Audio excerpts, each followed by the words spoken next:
de là où je viens, à Fréjus-Saint-Raphaël, on nous laisse même pas le droit de rêver.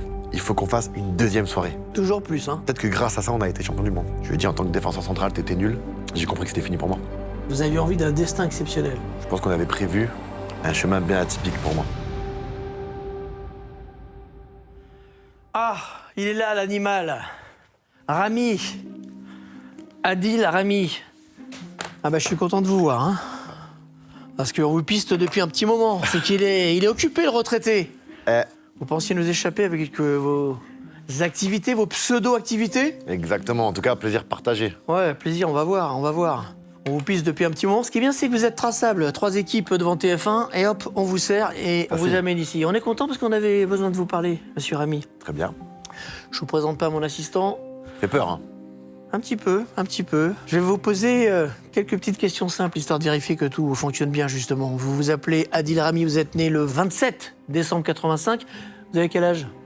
J'ai 39 ans. 39 ans, c'est ça. Il n'a pas triché sur son âge, c'est déjà ça. Rami, c'est quoi ce nom de jeu de cartes? Je sais pas, en tout cas, la seule chose que je peux vous dire, c'est que le jeu de cartes Rami était plus connu que moi et je l'ai dépassé. C'est un beau palmarès. Ouais, ça vient d'où? Rami? Ça vient d'où? Corse. J'ai des problèmes avec des mecs de Corse, moi. Avec qui? Faut éviter les problèmes avec les Corses, hein, je vous le dis. On fait comment, ça? Comment? On fait comment? Comment ça, on fait comment? On fait comment? On fait comment? On fait comment? On fait comment? On fait comment avec la Corse? On va en bateau? En avion? On va y revenir, monsieur Rami.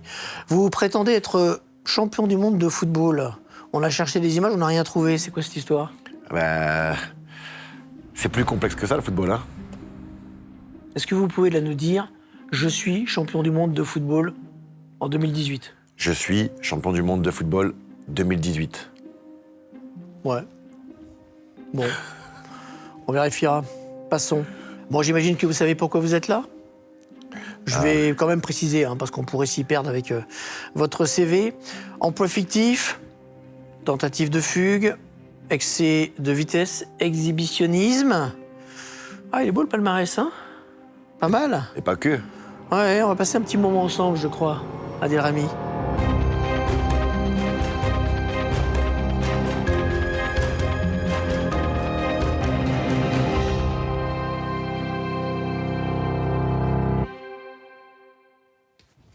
Comme ça, on a été agent municipal, jardinier, ville de Fréjus, c'est ça? Entre autres. C'est qui le mec qui a vu vos grosses paluches, là, qui s'est dit « Tiens, lui, il sera parfait pour s'occuper des bourgeons ». On va dire c'est monsieur Elie Brun, maire de la ville de Fréjus à cette époque. Mais j'ai pas fait que ça. J'ai commencé une semaine en faisant ça et après j'ai vite changé, hein. Ah bah ouais, tu m'étonnes. J'étais mécanicien. Mécanicien.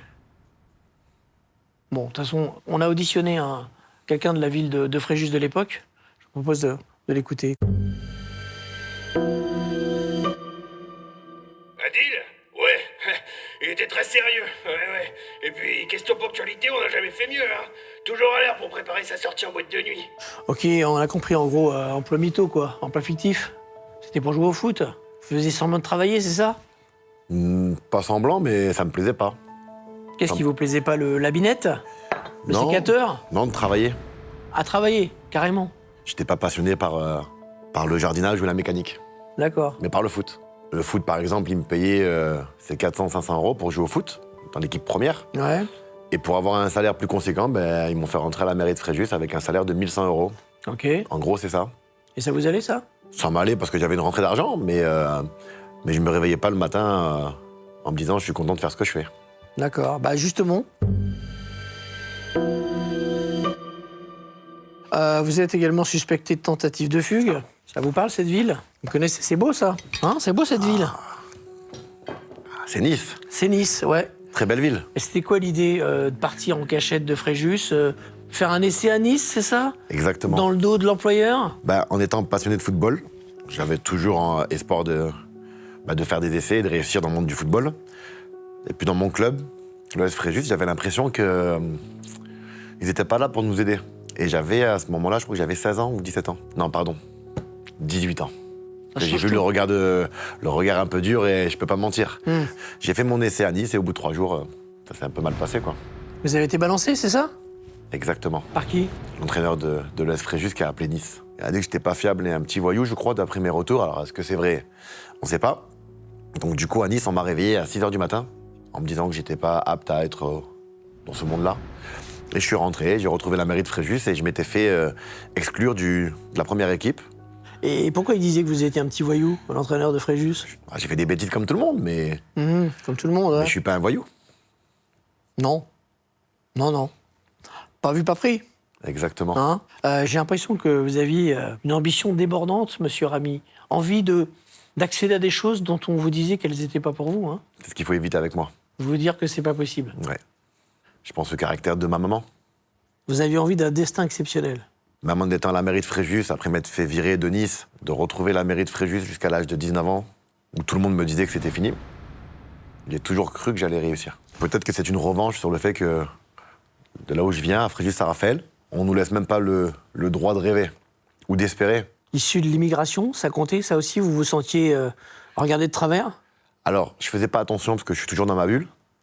Je suis pas là à crier ou à pointer du doigt les racistes ou au racisme. Je pars du principe où chacun pense ce qu'il veut. Mais plusieurs fois, j'ai pas été invité à des Nouvel An, des anniversaires, parce que justement, j'étais issu d'un quartier de l'immigration. Ça, c'est vrai. Vous n'aviez pas la carte? J'avais pas la carte, mais je me rendais pas compte parce que j'étais heureux avec ma famille et mes amis d'enfance. Ce qui est bien avec vous, c'est que quand vous faites une connerie, vous tenez un carreau derrière. Hein. Ça vous fait rire. Un peu. Bah oui, parce que c'est faux. Ah bon? Bah oui. Après cette tentative là, d'exfiltration à Nice, vous décidez de partir avec votre voiture. Mégane, achetée à crédit, c'est ça? C'est celle-là? Ouais, c'est vrai. Ouais. On l'a retrouvée, on a des équipes qui travaillent, hein, monsieur Ramy. Incroyable. Mégane 2, elle venait de sortir en plus. C'était une nouvelle voiture. Et vous avez payé ça avec quoi? Crédit. À ce moment-là précis, je me suis dit, il est temps pour toi d'arrêter de penser au football et d'avoir ta voiture, ta copine, les enfants et une petite vie de famille. Ah ouais, vous aviez renoncé à vos ambitions footballistiques. Ça a commencé. Donc du coup, j'ai fait un crédit. La voiture, je l'avais payée plus ou moins 15 000 €. Elle n'a pas duré longtemps parce qu'elle s'est retrouvée à l'épave très rapidement. Alors qu'est-ce qui s'est passé? Vous êtes parti, c'était pas pour une soirée familiale, hein? Non. Ouais. C'était quoi? C'était la guinche, là? Vous êtes parti et vous avez terminé au commissariat, je me trompe pas? C'est ça. À l'époque, il y avait une soirée qui s'appelait le 7 to 1. J'étais jeune et je voulais aller là-bas parce que c'était plein air, c'était une belle soirée. Il y avait des jolies femmes, élégantes.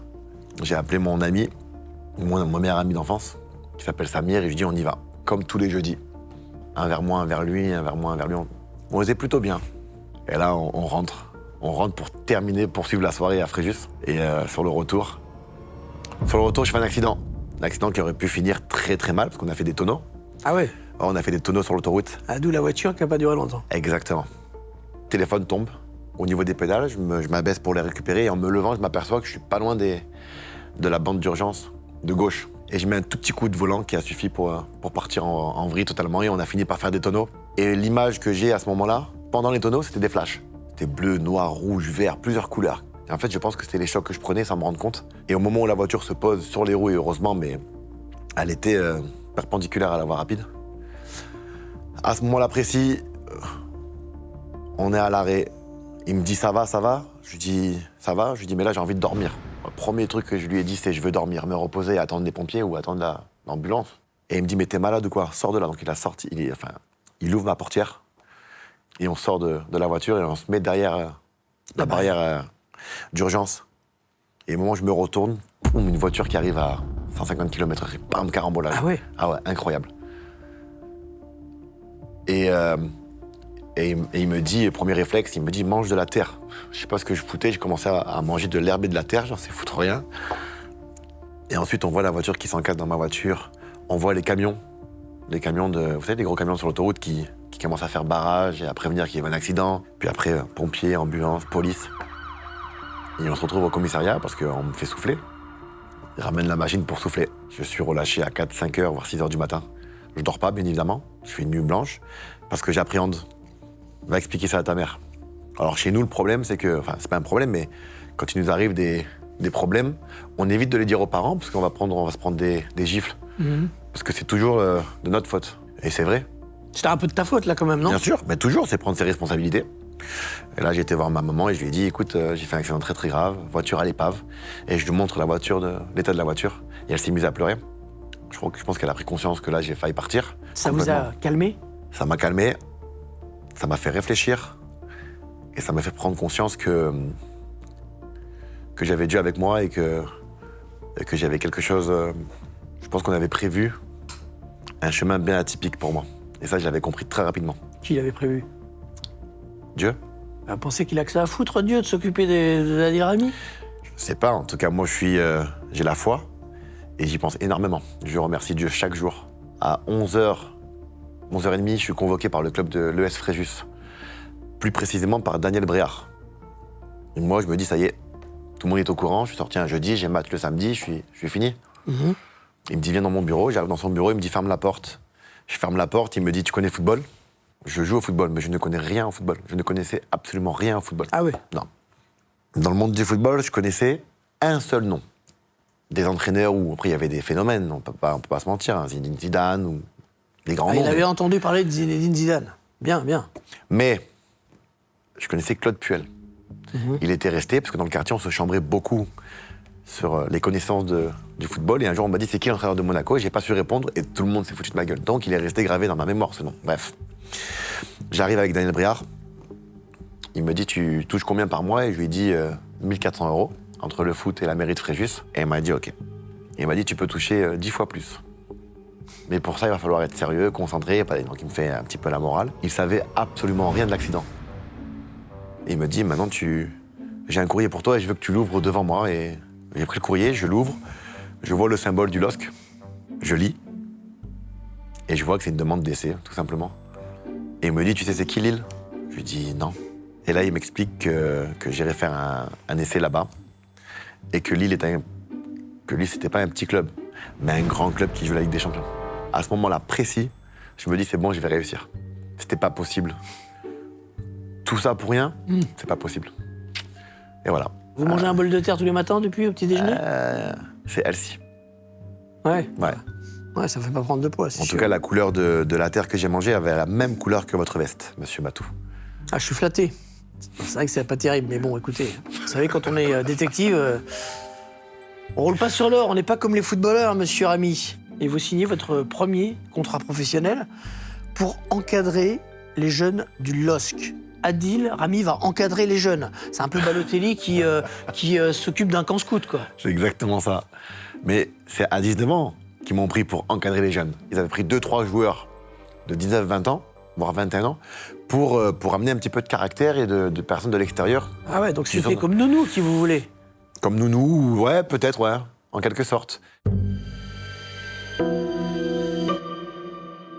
Alors vous arrivez, et à Lille, il y a, vous en avez parlé, quelqu'un qui est un gros rigolo, gros déconneur, Claude Puel. Monsieur Claude Puel, ouais. Là, vous êtes fait du même tonneau, hein, c'est clair. C'est un peu, on comprend que ça se passe bien entre lui et vous. Bon, déjà, pour être... comme ici, on se dit toutes les vérités, Ouais. avant d'arriver à monsieur Claude Puel, il y a monsieur Pascal Planck, qui m'a vu arriver et j'avais l'impression, et j'ai l'impression, et maintenant j'ai la confirmation, que je l'ai sacrément surpris par mon caractère et mon comportement qui était loin d'être un comportement de footballeur professionnel. Exemple. Exemple, pas de discipline, j'arrêtais pas de rigoler. Et il a su faire la part des choses et se dire qu'à ce moment-là, j'étais peut-être un rigolo dans le vestiaire, mais sur le terrain, j'en voyais.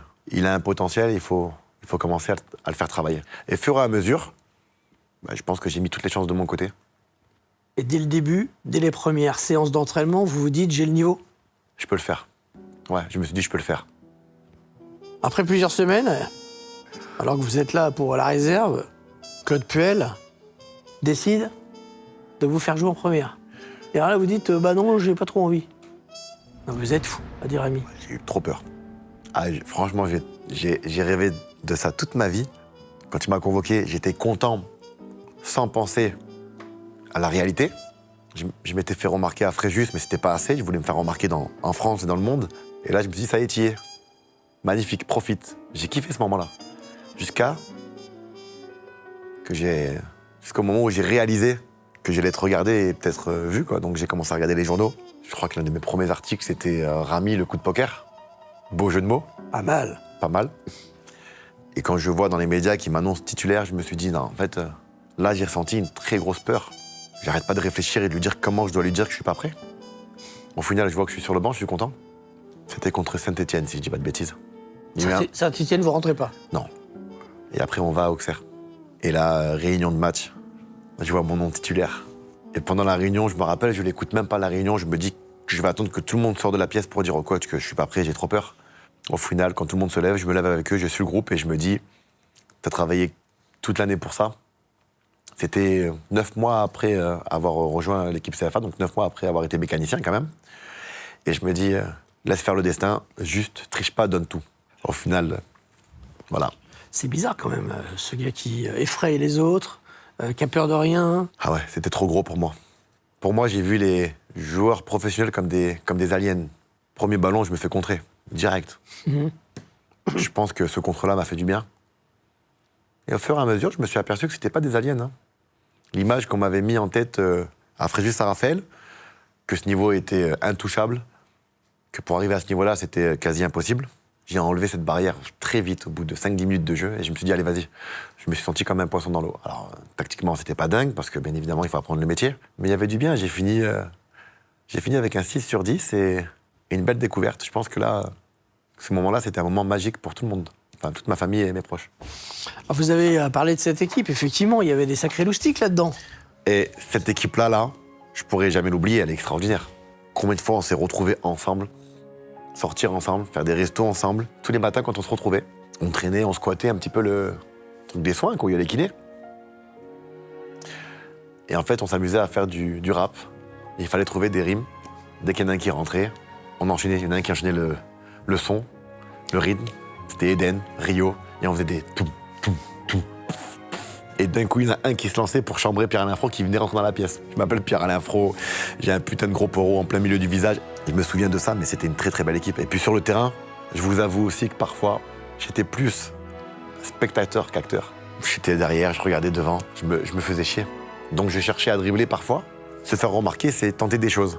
Mais quand t'as Eden Hazard, Gervinho et Moussa Sow en pointe, ça fait très très mal. Bah, ça fait mal, puisque vous êtes champion de France et vainqueur de la Coupe. Si cette équipe, elle jouait aujourd'hui contre le Paris Saint-Germain, il se passerait quoi, à votre avis? Pas se mentir, hein, c'est dur. Tous ces jours-là, à notre apogée contre le Paris Saint-Germain d'aujourd'hui, peut-être pas gagner facilement, enfin peut-être pas gagner de tout court, mais je pense qu'on aurait pu poser des problèmes. Mais Paris, c'est très très fort, on va pas se mentir.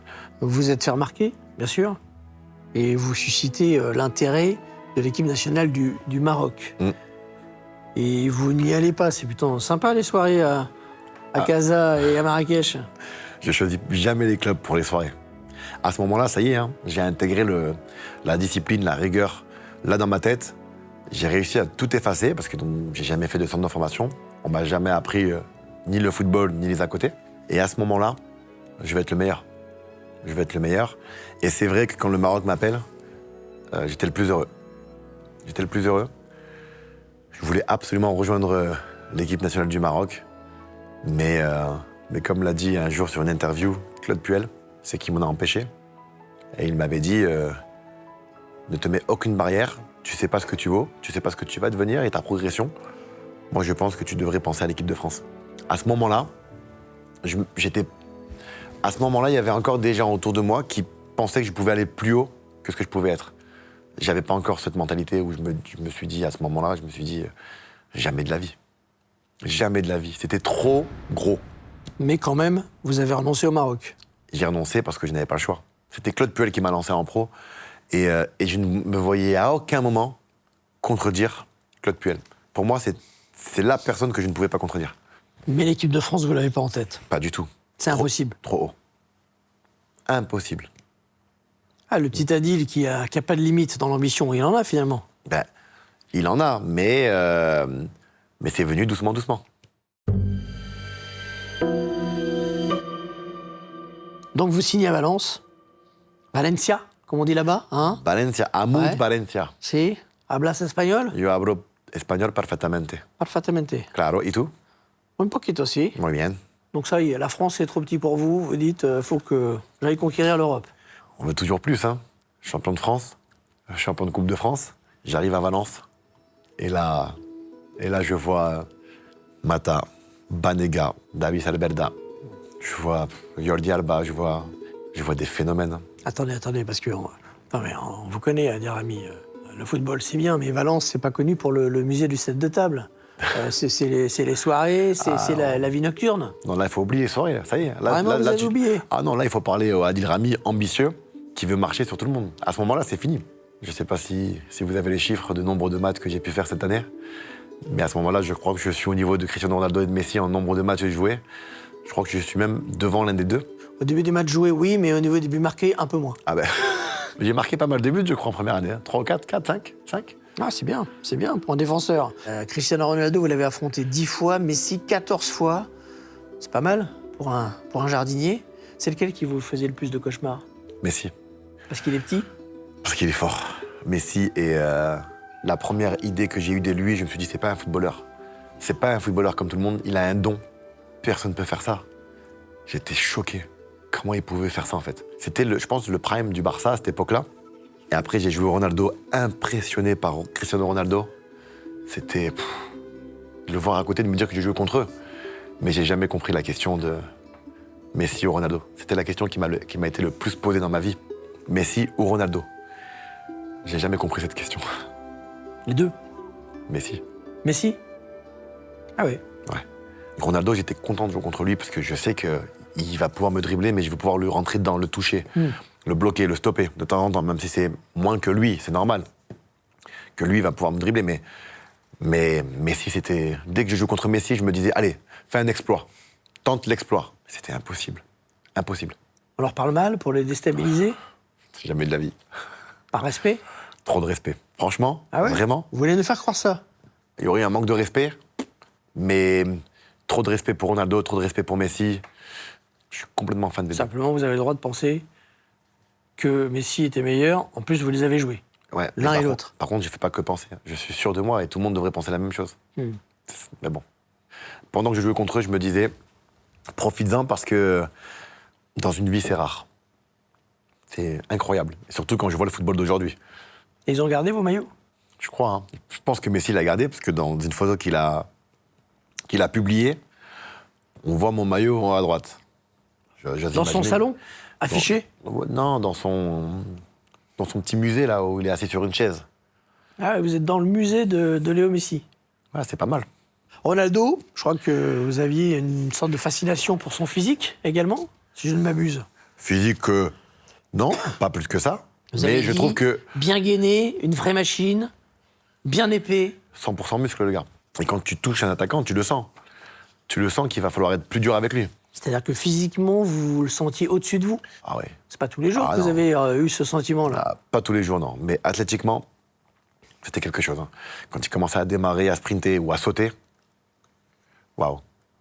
Parfois, il sautait et puis on le regardait, c'était quand même assez impressionnant. Alors, le cri-cri d'amour, c'était peut-être un modèle, je sais pas, mais votre corps, vous avez l'air de l'aimer. Vous nous l'avez donné en spectacle. Dans le fameux calendrier du Stade Français. Le pire, c'est qu'il était dégueulasse, mon corps, là. Ah bon, là, il est dégueulasse, là. Ouais, il est pas dingue. Mon corps n'était pas à son apogée à ce moment-là. Ah bon? Bah, pourtant, vous avez assumé l'exhibition, là. Ouais. C'est les dieux du stade, hein. C'est Exactement. c'est le calendrier des dieux du stade. Pourquoi vous dites que votre corps, il n'est pas à son apogée? Ben, parce que je me suis fait un corps, quand je suis arrivé à l'AC Milan, incroyable. Et là, c'était avant. Ça, c'était un peu gras, là. Ah, vous n'êtes pas terrible. Non. Ouais, c'est vrai que vous n'êtes pas terrible, hein. C'est vrai que... Mais je pense que là, je rentre doucement dans un peu le footballeur qui cherche à se montrer. Qui met un pas de côté. Ouais, qui met un petit pas de côté. C'est ça qui vous plaisait? Moi, Devenir autre chose qu'un joueur? Exactement. J'ai toujours voulu ça. J'ai jamais aimé l'image du footballeur simple, tout simple, enfin. Pas du footballeur simple, mais j'ai jamais aimé l'image du footballeur tout court. Quand on me dit, ah, t'es footballeur, il y a un truc qui me dérange. C'est quoi le problème? C'est un peu méprisant? Ouais, on n'a pas toujours du goût quand on s'habille. On ne traîne pas toujours avec les bonnes personnes. Je sais pas. Moi, ça me ressemble pas. Je suis différent. C'est un petit côté David Beckham, hein? Ouais, j'étais fan de lui aussi. Pour moi, David Beckham, c'était ça. C'était les flashs, la night. C'est ce qu'on nous faisait croire de sa part. C'était les projecteurs. Parmi vos coéquipiers, un Français, Jérémy Mathieu. Vous l'aimez bien, lui, hein? Excellent joueur. Ça s'est pas un peu tendu entre vous, à un moment donné? Ça s'est un peu tendu. Je pense qu'il a fait un petit dérapage à ce moment-là en conférence de presse. Qu'est-ce qu'il a dit? Sur notre deuxième année.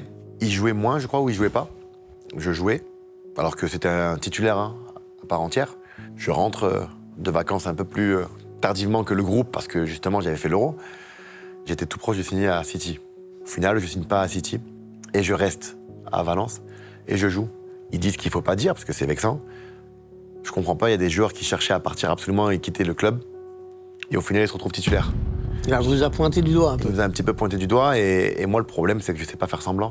Mais ce qui m'avait le plus énervé, c'était la déclaration de Djukic.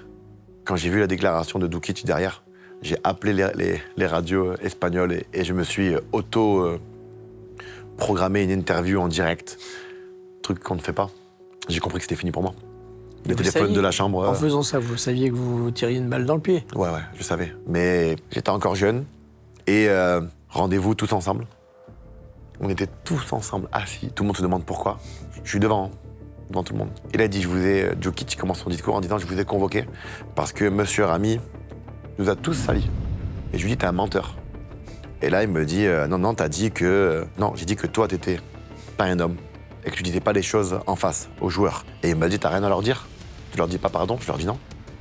Parce que eux, je les ai pas vexés, je les ai pas attaqués, j'ai rien fait. Et à toi, je te dirai pas pardon. Il m'a dit, tu vas prendre tes affaires maintenant et tu vas quitter le groupe. Et là, je l'ai regardé et je lui ai dit, t'es nul. Et je sais pas pourquoi j'ai bifurqué en tant que joueur et je lui ai dit en tant que défenseur central, t'étais nul. Et des joueurs comme toi, si j'avais été en concurrence avec toi, t'aurais jamais joué. Et je me suis levé et je suis parti. Et ça s'est arrêté là, on s'est plus jamais parlé. Ma sœur m'appelle, elle me prend un billet. Je rentre à 6, 7 heures du matin ou 8 heures du matin. J'arrive à Valence. Tous les médias, Marca, As, tout le monde. Peut-être une quinzaine, vingtaine de médias qui me filment. Je me dis, waouh, j'ai tué quelqu'un ou quoi? Casquette en arrière. Je débarque et je me dis, waouh, je suis un monstre. Et puis après, le destin fait bien les choses. T'as rebondi où après, là? Dans mon club de cœur, mon club de rêve, pardon. C'est différent, mon club de rêve. À la base, ils étaient partis pour me licencier, avec des grosses punitions. Quand ils ont vu l'intérêt du Milan AC, ils ont tout fait pour me vendre. Sauf que j'étais pas d'accord. Et le pire, c'est que je signe au Milan AC avec un salaire double de celui de Valence. C'est vrai que c'est dur comme sanction, hein, d'être envoyé à l'AC Milan, c'est une sanction dont on se remet jamais. Hein. Et en plus, je rejoins l'AC Milan où il y a Mario Balotelli, il y a Robinho, Kaka, même s'il était en fin de carrière, mais ça reste Kaka, Ballon d'Or. Il y avait des très très bons joueurs. C'était le Milan AC dont j'ai toujours rêvé. On a vu donc que ça s'est mal terminé à Valence. Ouais, hein. Grosse sanction donc prêtée à l'AC Milan. C'est dur, hein. Ce genre de sanction vraiment. Vous aviez un pote au Milan, Philippe, Philippe Mexès. mais lui, non. Là, il paraît qu'il passait plus de temps dans les cabines d'UV qu'à Milanello avec vous. Les nouveaux, la nouvelle génération ne savent pas. Mais ce mec-là était un défenseur exceptionnel, un central qu'on voit rarement dans le monde du football, dans l'histoire du football. Rarement. Vous étiez complémentaires, il y avait le rock et celui qui couvre. Ouais, il me disait, va au charbon, fracasse-les, et moi je récupère les miettes. Il avait une relance d'anthologie, mais attention, le duel avec lui, il fallait l'éviter. Hein. Tu montes, je te couvre, tu vas en boîte de nuit, je te couvre. Ouais, on était ensemble de temps en temps. Mais qu'est-ce qu'il était marrant. Attendez, de temps en temps, on est allé fouiller dans votre casier à Milanello. Vous savez, là où les joueurs posent leurs affaires, on a trouvé ça. Ah bah oui, ouais. On était en soirée avec Philippe, on a fait la fermeture et on a grimpé sur une échelle pour récupérer ça. Comme vous savez, quand on fait un match de Coupe de France, on gagne la Coupe de France ou tu gagnes un match, les gens prennent des carrés de pelouse ou des carrés de filet. Ben nous, on est rentré avec une boule à facettes. Je suis rentré avec la boule à facettes. Je croyais que vous étiez calmé, donc en fait, vous continuez à faire la fête avec Mexès. Bah, de temps en temps. Calmer, ça veut dire que si on passe de sortir tous les week-ends à une fois tous les 2 mois, c'est calmer, non? Et ça, cette histoire de boule à facettes, là, c'était avant France-Brésil? Ouais, c'était avant France-Brésil, Racontez-moi ce truc-là. Allez-y, on vous écoute. On s'est donné rendez-vous dimanche, on a dit, viens, on va manger un bout ensemble et on va sortir un peu. Parce que le rassemblement, c'était lundi à midi. Ça laisse de la marge. J'avais dit à Philou, viens, on va boire un verre. Mais par contre, Philippe, je rentre tôt. On rentre tôt. Oui, t'inquiète pas, pas un coup faire. Bon, je vois, il est 1h du matin, 2h. Là, je vais le balancer, mais c'est lui qui m'a forcé. Il me dit, reste avec moi. Je peux pas. J'avais trop peur de l'équipe de France, il fallait que je sois sérieux quand même. Je peux pas. Je sais plus quelle heure il est, mais je pars avant lui. Je suis fatigué. Chauffeur privé qui vient nous chercher, qui vient me chercher. Il vient me chercher et je viens sur la route et je te récupère. Je l'appelle, il répond pas. Je vais à la réception, je lui demande de l'appeler, il répond pas. Je me dis, waouh, qu'est-ce qu'il y a? Pas de nouvelles de Philippe. Je me dis, on va arriver en retard. Et je vois d'un coup, il débarque. tout décoiffé, fatigué. Et là, il s'assoit à côté de moi, il en tape un fou rire comme jamais. Je me dis, frérot, on va devoir dormir, prendre des chewing-gums, parce que quand on arrive en équipe de France, ils vont sentir la bouche et tout. Et là, on prépare le match contre le Brésil. Et je crois que c'est l'un de ses plus beaux matchs contre le Brésil. On a vu, c'était pas Philippe Mexès, c'était Mexesinho. C'est pas possible. Ils ont révolutionné les méthodes de préparation, en fait. Le problème, c'est que cette méthode, elle peut être cool. Quand t'es jeune, à 30-31 ans, c'est fini pour toi. Ça va, c'était de temps en temps. Là, c'est vrai qu'on a pris un très gros risque. Au final, on a gagné le match contre le Brésil. D'autant plus qu'on fait tous les deux un très beau match. Mais de faire ce genre de sortie avant des matchs, ça peut apaiser, hein. On sent moins la pression. Après Milan, vous êtes comme Icar, hein, vous cherchez le soleil, vous allez à Séville, retournez voir Emery, Ouais. qui était votre entraîneur, à l'époque de Valence au départ. Oh. Ah sérieux, il vous parlait pas en français quand même. Non, en espagnol. Quand je voyais les entraîneurs que j'ai eu comme Pippo Inzaghi, par exemple, quand je regardais Pippo Inzaghi, je me disais « Ok, je vais être entraîneur. C'est facile. » Quand je retrouve encore Unai Emery, quand je le vois travailler, quand je vois ses méthodes, quand je vois l'implication qu'il met, je me dis « Je ne veux pas être entraîneur. » Parce que lui, pour moi, il fait partie des meilleurs tacticiens au monde aujourd'hui. Il rentre dans les top 10 faciles. Il laisse rien au hasard. Il fait progresser ses joueurs. Il a une communication parfaite avec ses joueurs parce qu'il fait attention au caractère des uns et des autres. Alors il faut savoir que grâce à lui, quand je parle de football sur ma chaîne Twitch, on fait des résumés de matchs, c'est lui qui m'a beaucoup appris. Comment décrypter un match? Comment décrypter un match, comment voir le but arriver, comment conseiller à une équipe, comment parler à des gars pour qu'ils puissent comprendre que voilà, le football et la réussite d'un match, surtout l'aspect tactique, ce sont des accumulations de détails qui font qu'on est bon. Le foot, c'est votre truc. Le barbecue, les grillades. Un peu moins, apparemment. Ça vous parle, ça? Avec le petit bonnet sur la tête. Tiens, mettez-le pour voir si vous va bien. Ça me parle pas du tout. Août 2015. Allez-y, n'ayez pas peur. Vous jouez à Séville. Ah oui. Vous préparez Ah oui, oui. la Super Coupe d'Europe contre Barcelone. Et vous décidez de faire un barbecue à la maison. Ça vous va bien, hein? Et vous invitez Steven Zonzi et Timothée Kolodziejczak. Tout le monde malade. Certains ratent la finale, vous la jouez, vous avez perdu 5 kilos. Vous aviez acheté la viande en solde. Non. C'est pas ça la vraie histoire. C'est quoi l'histoire? Ah, vous avez une explication pour ça? C'est ça. Il y avait un barbecue que j'avais organisé indirectement, mais Voilà j'avais vos demandé. victimes, hein, Kolodziejczak Les et pauvres. Nzonzi. J'avais fait en fait un barbecue. J'avais organisé un barbecue via des amis. Et ensuite, j'ai dit à Nzonzi, j'ai dit à Kolodziejczak et à un troisième joueur d'être là avec moi. On était 4. Steven Nzonzi venait juste d'arriver à Séville. Il y avait un buffet en plein air. Et je lui ai dit, frérot, j'ai dit ça là, ça c'est une dinguerie, c'est mon plat préféré. C'est la tortilla, mais baveuse. Et là, la tortilla, elle était baveuse. L'omelette baveuse. L'omelette baveuse. Omelette de pommes de terre. Je prends ma première cuillère. Je sens qu'il y a quelque chose qui passe pas. Je dis bon, ça arrive parfois. Et je dis à Steven, goûte. Et à Kolodziejczak, ça c'est une dinguerie, ils goûtent les deux. Le quatrième joueur, nous, on s'en fout complet, il fait rien de tout ça, il mange rien. Le lendemain, dans la nuit, c'était pas une gastro. C'était très bizarre. J'y vais à l'entraînement. Et il y a un moment où je dis au docteur, je peux pas, faut que je rentre chez moi. Il se passe un truc là, il me dit gastro, ben, rentre chez toi. Je rentre chez moi. J'arrive pas à boire, j'arrive pas à manger, je jouais pas à la console, parce que moi, il faut savoir que je suis un vrai geek.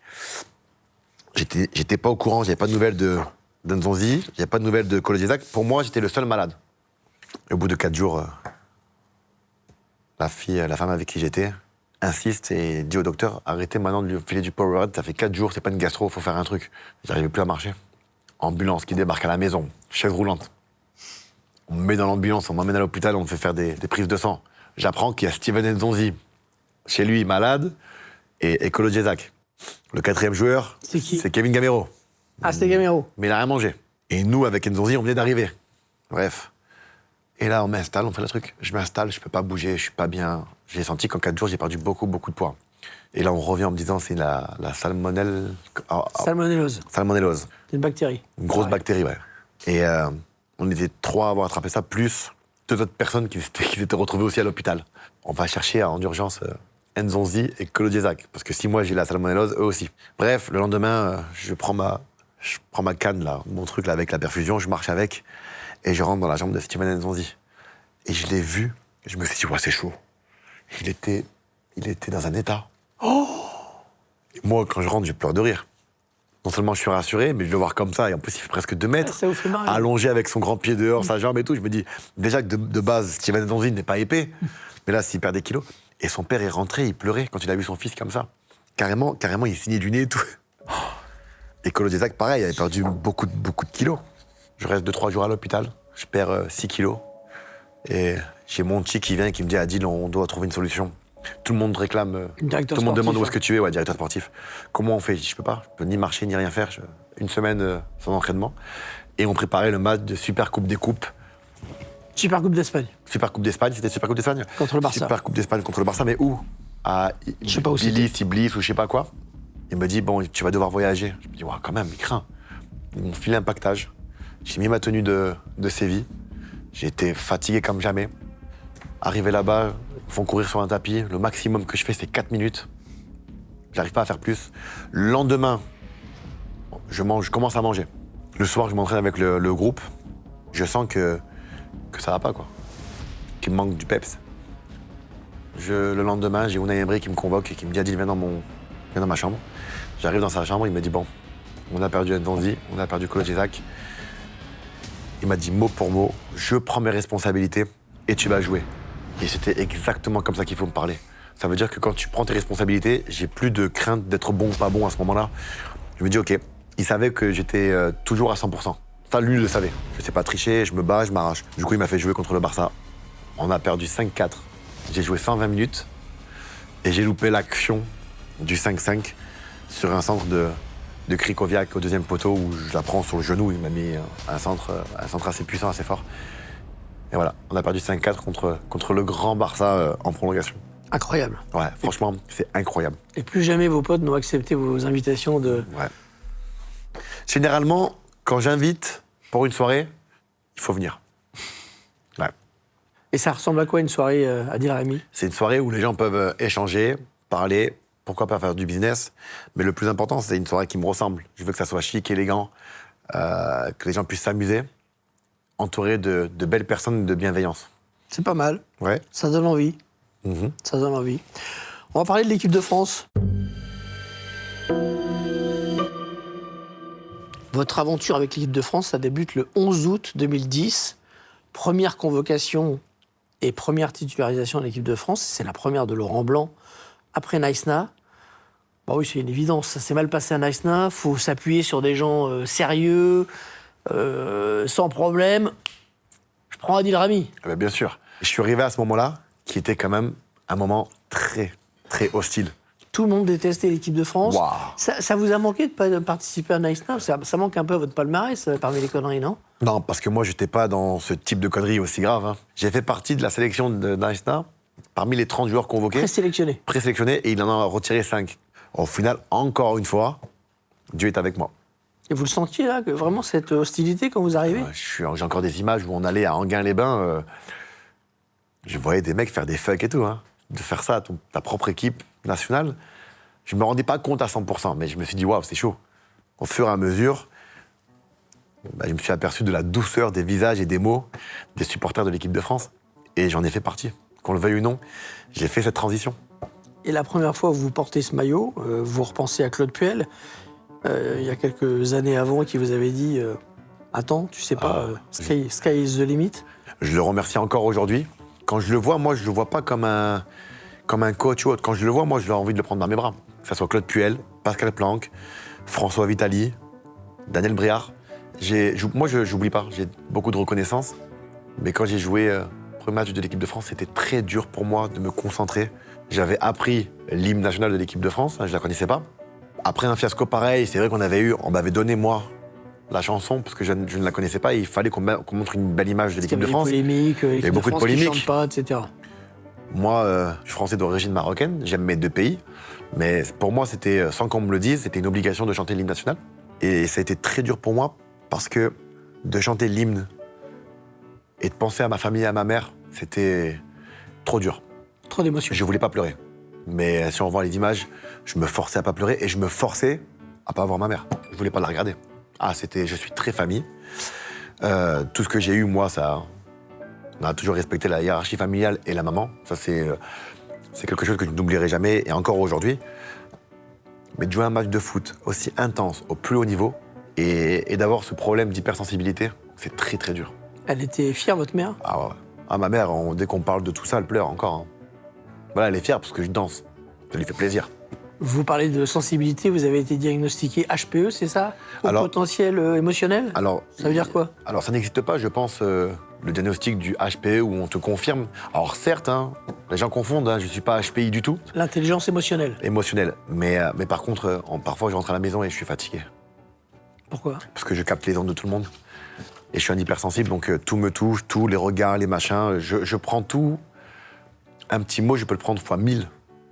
Et après, je vais commencer à réfléchir et me dire pourquoi, comment, et après, voilà. Vous avez fait à l'Euro avec Didier Deschamps, avec l'équipe de France 2016. Vous êtes titulaire tout le début de la compétition. Vous êtes même passeur décisif contre l'Albanie. Ensuite suspendu. Et quand ça devient important, vous ne rejouez pas. C'est le football.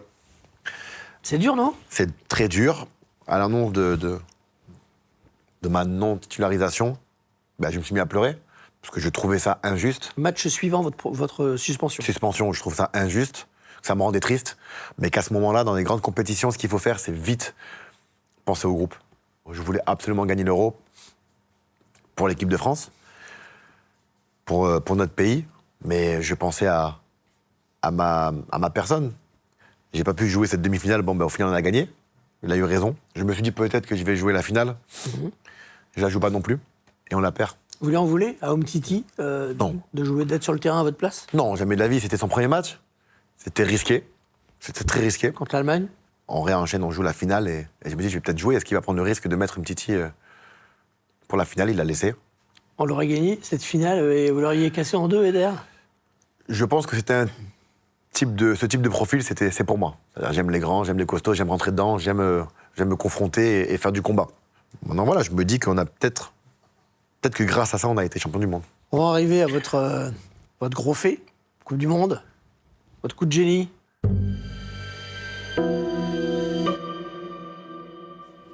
Ah, bien sûr. Oui. Ça vous parle, ce bien sûr, truc-là? Déjà, tu m'en as ramené un plein. Hein. Tu sais qu'il est plein, là. J'espère, hein. Ouais, il est plein. Tu veux que je teste, là, ou pas? Non, on va oublier. Vous avez fait assez de conneries comme ça. Tu sais comment ça marche? On vous fait confiance, hein. Qualité, celui-là. Ouais, pas mal. France-Argentine, juste avant, vous décidez de faire une grosse teuf dans l'hôtel. On a tous fait une grosse saison pour intégrer l'équipe de France, Coupe du Monde. On enchaîne une préparation à Clairefontaine avec l'équipe de France. C'est vrai que c'est dur mentalement quand même. On enchaîne, on voyage, on va en Russie. En Russie, c'est encadré comme jamais. Sécurité, police, Poutine, voilà. C'est carré, c'est machin. On est à entre 45 minutes et 1 heure de Moscou. On arrive à Clairefontaine, en Russie, à notre camp d'entraînement qui s'appelle, je ne sais pas, Istra. Ouais, je crois que c'est ça. Je suis trop fort. Je sais pas où j'ai été les chercher celui-là, mais waouh. Et il y a beaucoup de jeux dans notre camp d'entraînement. Ping-pong, trucs de basket, salle de cinéma. Bon, sincèrement, au bout de 3 jours, on a tout fait. Bon, on enchaîne les entraînements, on a beaucoup de pression par rapport à la Coupe du Monde. Et là, à table, on n'a plus grand-chose à se dire. Et je vais voir Olivier Giroud, je vais voir Paul Pogba, Blaise Matuidi, et un par un, je leur dis, les gars, on n'a plus rien à se dire. On parle que de football. C'est pas bon, hein. On est trop enfermés, les gars. Il faut qu'on se fasse une équipe et qu'on aille voir Didier Deschamps, pour faire une sortie, qu'on sorte de là. Tu vas aller où? Je dis à Moscou. Il dit, mais t'es complètement fou, mais qui va te suivre? Je dis, si on y va tous ensemble, les gars, venons en essayer, on s'en fout. Bon, Hugo Lloris a décliné ma demande. C'était le capitaine, j'avais besoin du capitaine. Et il m'a dit, mais jamais de la vie, Dédé va accepter. Et je lui dis, justement, si tu sais qu'il va pas accepter, on a quoi à perdre? Au pire, il dit non, non c'est non, et on arrête là, quoi. Bon, au final, on était quand même beaucoup. Enfin, mais pas le capitaine. Il est venu, pas le choix, on l'a forcé. Et du coup, on va voir Dédé, il est là, il nous regarde. Première réflexion, s'il y a Adil Rami, c'est que c'est pas du football. Bon, oui, c'est pas du football. Et on lui explique qu'on avait besoin de prendre l'air et de manger autre chose que ce qu'on mange tous les jours, tu vois. Il accepte. Le lendemain, il accepte. Et en fait, il nous met une petite carotte en disant, voilà, ça va se passer comme ça, comme ça, comme ça. À 1h du matin, je veux que tout le monde soit là. Quand Dédé dit ça, il faut qu'à 1h, on soit là. On débarque. Restaurant, tout est protégé, garde du corps. Bah, l'équipe de France, t'es obligé, hein. On est quand même une très grande nation. Et au début, on est peut-être 12, 13, j'ai pas le nombre exact de joueurs, mais il n'y a pas tout le monde qui suit. Pas tous le même délire, ce qui est normal. Et on fait notre soirée. Et la soirée se passe très très bien. Et en rentrant dans les vannes, on avait 2 vannes ou 3 vannes, on s'envoyait des messages dans le groupe. Les gars, je vous aime. Les gars, on est ensemble. On a dansé, on s'est amusé. Bon, ben on est rentré quand même à 1h. Vraiment, on est rentré à moins 10 pour être sûr de ne pas trahir la confiance du sélectionneur. Et dans le van, on s'est dit, les gars, il faut qu'on fasse une 2e soirée. Et on n'avait pas de... Toujours plus, hein. Toujours plus. On avait tellement kiffé cette soirée. Le lendemain, tout le monde raconte la soirée, à table. Tout le monde pleure de rire, tout le monde rigole. Il s'est passé ça, il s'est passé ça, il s'est passé ça. Je vais voir... Et même, je dis, les gars, je demande une 2e soirée. Et le seul moment, c'était de demander... Enfin, c'était après l'Argentine, on avait un peu plus de jours. Si on gagne, la carotte, si on gagne l'Argentine, on fait la soirée, mais par contre, c'est pas 1h du matin, mais 2h du matin. Ah, faut pas vous donner ça, vous. Hein. Ah ouais. Quand t'es coach, tu joues l'Argentine, ben, automatiquement, t'as envie de dire, si vous gagnez, c'est OK. Il est coincé. On a gagné. C'était ça, après l'Argentine. On a gagné, et on fait notre soirée comme prévu. Et là, on n'était pas 10 ou 12. Tellement qu'on a eu, que cette soirée, il y a eu de l'écho dans le vestiaire et dans le... On était partis à 16-17. C'est qui, ceux qui sont pas allés? Alors, j'ai pas en mémoire tout le monde, mais je crois qu'il y avait Sidibé, Kanté, Fekir. Et donc, vous rentrez, faut rajouter cette histoire d'incendie, d'alarme incendie que vous déclenchez? J'avais ça en chambre déjà, parce que quelques jours avant, j'avais entendu les mecs chanter dans le couloir. Tout le monde chantait. Et ils tapaient dans les portes. Et celui qui avait le malheur d'ouvrir, il rentrait, il retournait la chambre. Et moi, je savais que j'étais la target de ces gens-là. Je l'ai capté. Et un jour, je rentre tout seul dans le couloir, et je vois l'extincteur, il était quand même plus gros. Et je le prends, et je le mets dans ma chambre. Au cas où. Au cas où, il rentre dans ma chambre. Là, je leur fais, tu vois, le HPE, il était en activité, il a senti que ça allait venir, il a tout senti. Et j'ai gazé les personnes juste après la soirée, là. Et ça a déclenché L'alarme, une alarme, franchement, qui faisait mal à la tête. On ne peut pas désactiver l'alarme, parce que c'est la police qui doit faire ça. Donc on a attendu l'arrivée de la police, des pompiers, enfin... Je vois Dédé arriver, je me dis, waouh, C'est une bonne prépa, ça, avant un match, hein. c'est pas ouf. Mais bon, il faut se rendre compte que si on perd, je suis mort. J'allais vous le dire. Si jamais vous perdez, vous êtes le responsable. Aujourd'hui, on rigole pas avec ce truc. Non, du style, on n'était pas concentré, on a mal dormi, on n'a pas pu avoir le peps qu'il aurait fallu avoir. Au final, ça nous a soudés plus qu'autre chose. On a tellement kiffé. Le lendemain, on mange. Je sens une fatigue générale, par ma faute. Et là, j'entends Blaise Matuidi qui dit « Hé, les gars, moi, je vous le dis, hein, comme ça il dit. Je vous le dis, les gars, on est une équipe. On se balance pas. » Moi, dans ma tête, je sais pas pourquoi, j'ai pensé à Secret Story. Je lui dis « On va se balancer les uns les autres. » Parce que c'est vous, le responsable numéro 1. Mais oui. Et vous dites, c'est mon nom, on va sortir. Ben oui. Parce que quand t'es là, que tu sais que t'es coupable, tu vas devenir parano, même si on parle pas de toi. Dès que tu vas voir 2 personnes parler avec le staff, tu sais, tu vas commencer à réfléchir, à te dire « Ouais, il parle de moi. » Donc dès qu'il termine sa phrase, je prends la fourchette, la cuillère, et je fais ça. Sur le verre, bing, bing, bing, bing, bing. Tout le monde qui me regarde, et j'ai entendu, il faut qu'il fait sérieux, quoi. Je me lève, et je dis « Bon, les gars, par rapport à ce qui s'est passé hier, concrètement, c'est moi qui ai déclenché l'alarme incendiaire hier. J'ai dégoupillé l'extincteur que j'avais dans ma chambre. Je trouve que les jeunes étaient on fire et j'ai dû les calmer. J'ai dû les éteindre. Maintenant, blague à part, je voulais vous demander pardon à tout le monde. C'est pas l'équipe, c'est moi. Donc franchement, désolé à toutes les personnes que j'ai pu réveiller, désolé aux coéquipiers que j'ai pu réveiller. Vous avez mal dormi à cause de moi, donc j'ai demandé pardon à tout le monde. Et j'ai dit que j'allais payer une amende, mais surtout, je voulais payer pour les femmes de ménage que j'avais dérangées à 4-5 heures du matin. Et au final, tout le monde a applaudi. Moi, j'allais me sentir parano, coupable, ça c'est sûr. Hein. Mais en même temps, même les mecs qui ne sont pas coupables allaient se sentir coupables. Parce que si on ne sait pas le coupable, tout le monde se sent coupable. Donc ça a apaisé tout le monde et ensuite on est reparti directement la tête à la Coupe du Monde. Comme ça, il n'y a pas de... On parle de cette histoire, c'est qui, c'est pas qui. C'est bon, c'est moi les Et gars. à quel moment vous vous confrontez à Deschamps? Je me confronte pas à lui du tout. Il est là ou pas? Il est là, il il y a tout le monde. Déclaration. Quand je me lève, il y a tout le monde. Tout le staff, tout le monde. C'était à table. Je me lève juste avant le dessert. Et personne ne vient vous voir derrière? Non, on m'a félicité, on m'a dit bravo. Et je pense que lui-même est parti directement pour les demi-finales. Je crois que c'était quoi, quart de finale ou demi-finale, je sais plus. Ouais. Voilà. Focus sur la Coupe du Monde. Grâce à votre charme, encore une fois. Hein. Non, mais à mon Feeling, franc-parler, je pense. Votre intelligence émotionnelle. Le HPE, ça marche toujours. Hein. Mais C'est bon. ça. Et aujourd'hui, c'est devenu une belle histoire, l'une des plus belles histoires de l'équipe de France, je pense. hors football. Parlons de la finale. Vous vous échauffez pendant de longues minutes. Et là, vous vous dites, Deschamps va me remercier de ce temps passé où je n'ai pas joué encore. Je sais que j'y vais rentrer. Déjà, il faut savoir que je dois jouer contre le Danemark. Je ne peux pas jouer parce que j'ai une petite pointe au mollet. Dédé prend aucun risque. Et là, je sais que je vais rentrer. Je me dis, OK, c'est bon.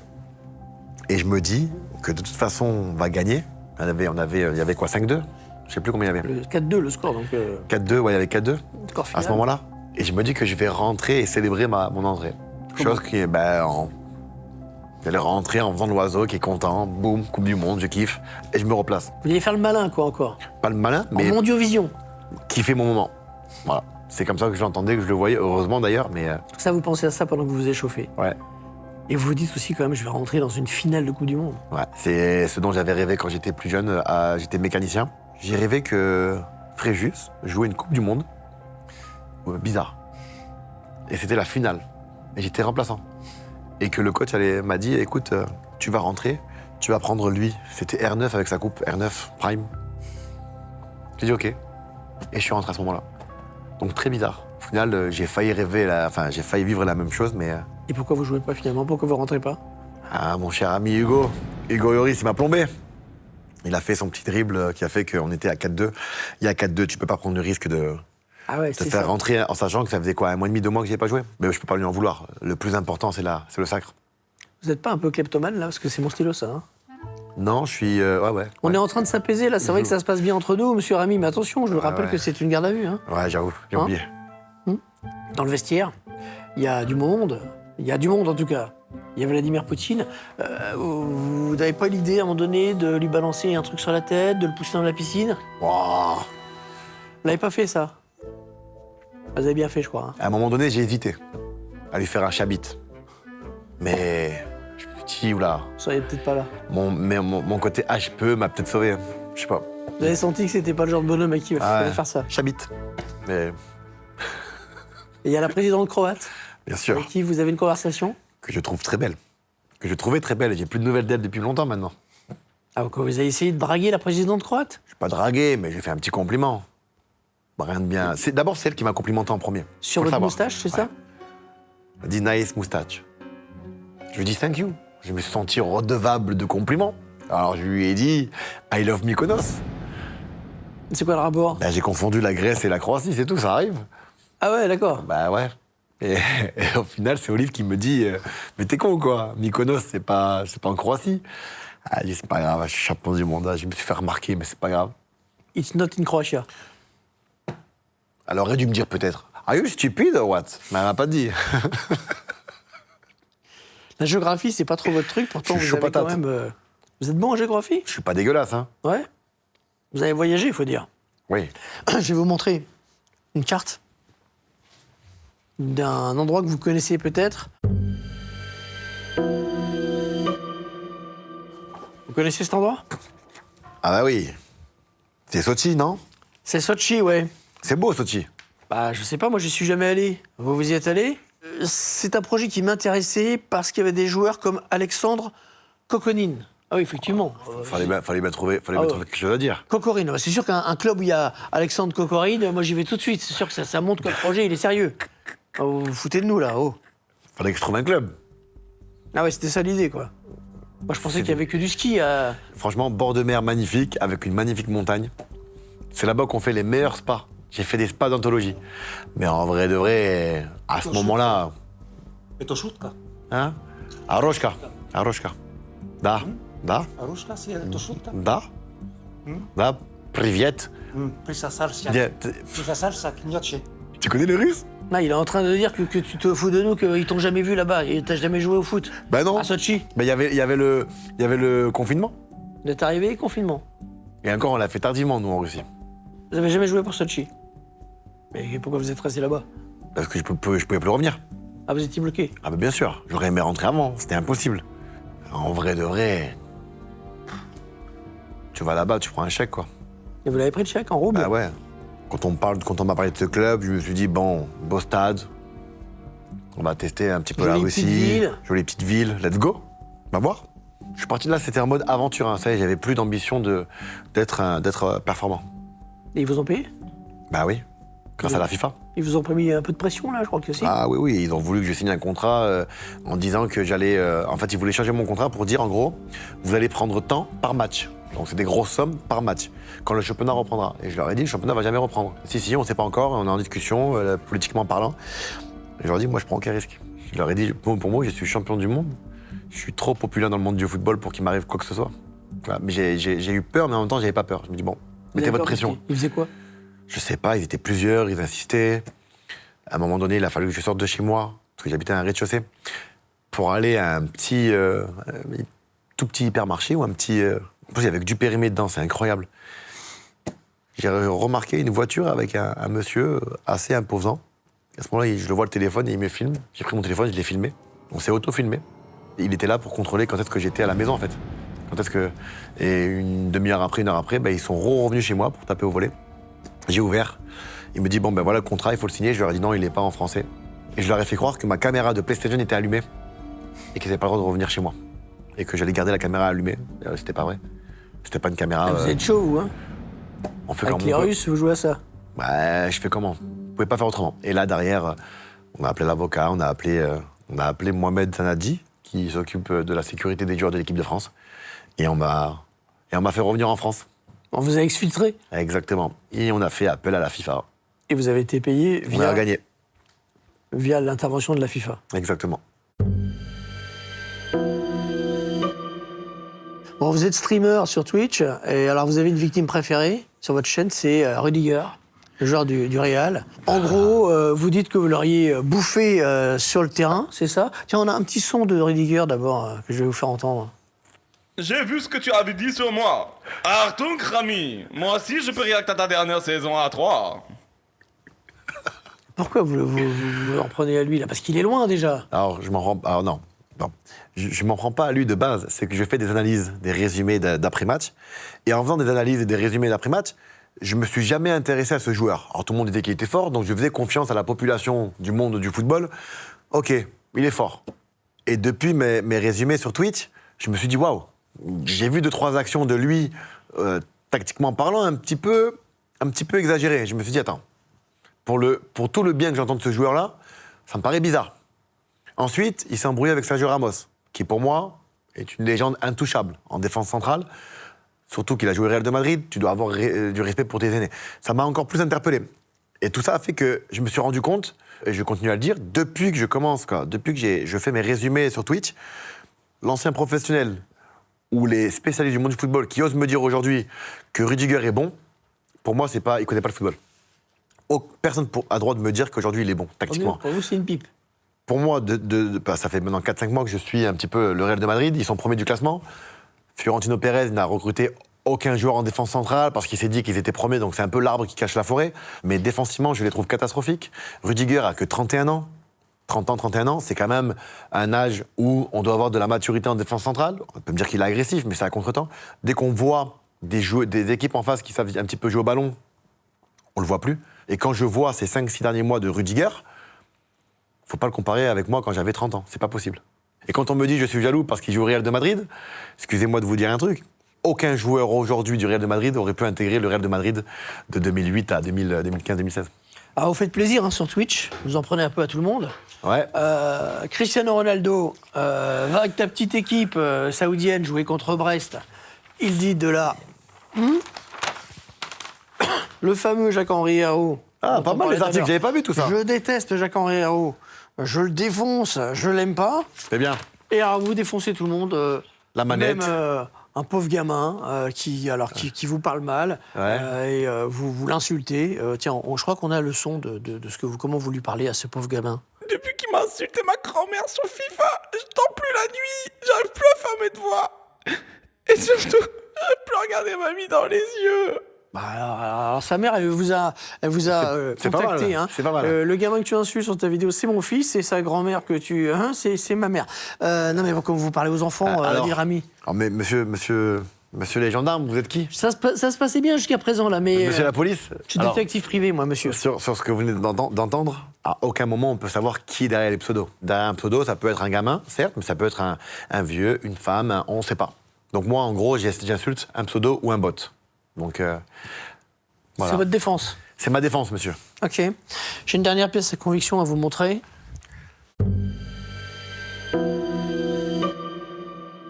Bien sûr. Ah bah oui. Ah bah oui. Ah, ça aura fini par vous servir de passer les soirées en boîte de nuit. Ah bah oui. Hein? Surtout que je danse pas beaucoup. Ah, vous dansez jamais en boîte de nuit? Hein? Vous ne dansez jamais en boîte de nuit? Non, très rare. Mon Dieu, comment les c'est dur, plus dur que des chaussures de foot, c'est pas possible. Ouais. On en parle de Danse avec les stars? Of course. Votre partenaire, Anna Riera, Elle est incroyable. c'est la première fois que vous allez garder une partenaire aussi longtemps en plus. Ah bah là, ça fait maintenant 3 semaines. 3 semaines. Pas Record mal. battu. Ouais. Hein? Ouais. Elle vous guide, elle vous apprend? Alors, elle me guide, elle m'apprend. Je crois que la France est en train de prendre conscience de la machine que c'est. Elle est tellement forte, tellement passionnée, tellement waouh. Cette femme est incroyable. Elle va vous amener à la victoire? Ça va dépendre de moi. Parce qu'elle veut absolument m'emmener à la victoire. Elle veut m'emmener en finale. Elle veut me faire progresser. Elle veut... Mais le problème, c'est que j'ai des problèmes de concentration. Et je parle beaucoup. Vous seriez prêt à danser là un petit peu? Non, impossible. On a quelqu'un pour vous proposer à danser. Hein. Ouais, elle n'a pas l'air de savoir danser. Hein. Si, il danse très très bien. Ouais, il danse très très bien. Hein. Vas-y. C'est quoi ça? Ça, c'est un peu... Ça, c'est un peu du contemporain. Vous êtes bizarres tous les deux. Hein? Ça vous inspire pas? Non. Bon, finalement, vous faites le méchant, mais vous êtes un gentil. Hein. Ah ben, complètement. Vous êtes du genre à pleurer devant Bambi, vous, non? Pas Bambi, mais devant des films, ouais. Ouais. Je crois que je vous aime bien, Adil Rami. C'est gentil. Je crois que je vais vous laisser libre. Merci beaucoup. Vous aviez tort de vous soustraire à nos convocations, vous voyez? Bon, ça va. Fallait pas trop craindre. Non. On avait du mal à vous convoquer, mais C'est vrai. ça va bien se terminer. Ça s'est bien passé. On va le libérer, je crois. Faut lui coller une balise sous la bagnole quand même, on sait jamais. Oui. Hein? Ok. Monsieur Rémi, Merci. j'étais content de mieux vous connaître. Au plaisir. À bientôt. Merci beaucoup. Faut changer la veste de Chef Khaled, hein.